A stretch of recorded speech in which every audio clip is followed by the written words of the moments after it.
আসসালামু আলাইকুম সবাইকে।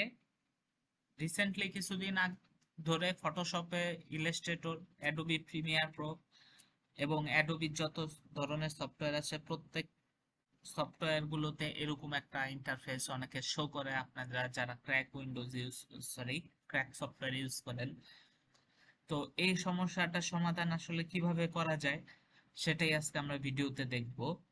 তো কথা না বাড়িয়ে চলুন মূল ভিডিও শুরু করা যাক।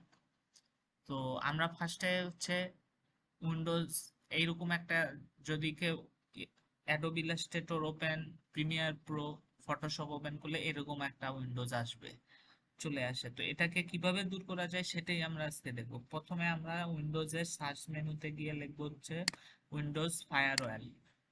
ফায়ারওয়েল দেওয়ার পর সেখান থেকে দিব হচ্ছে আউটবাউন্ড রুলস। আউটবাউন্ড রুলসে দেওয়ার পর দিব হচ্ছে নিউ রুল। নিউ রুলে দেওয়ার পর এখানে বাই ডিফল্ট যেগুলো দেওয়া থাকবে সেগুলোই দিয়ে দিব।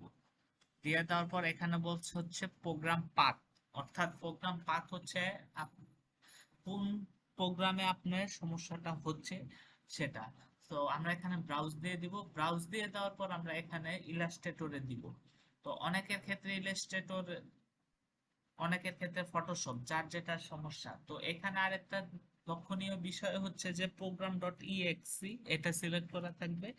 আপনাদের যখন আপনাদের যে আপনাদের যেই ফোল্ডার, আপনাদের যে সফটওয়্যারের সমস্যা সেটা আপনারা ঠিকই খুঁজে বের করে নেবেন। বের করে নেওয়ার পর এখানে ওপেন ক্রিয়েট করবেন। ওপেন ক্রিয়েট করার পর এখানে নেক্সট দিবেন।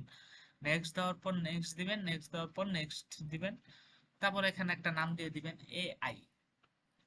এআই, যেহেতু আমার ইলাস্ট্রেটরের সমস্যা, এআই দিয়ে দিলাম। কাজ ক্লিয়ার।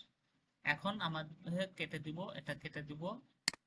এখন আমরা ইলাস্ট্রেটর ওপেন করে দেখবো যে আমাদের ইলাস্ট্রেটরটা আসলে চলছে কিনা।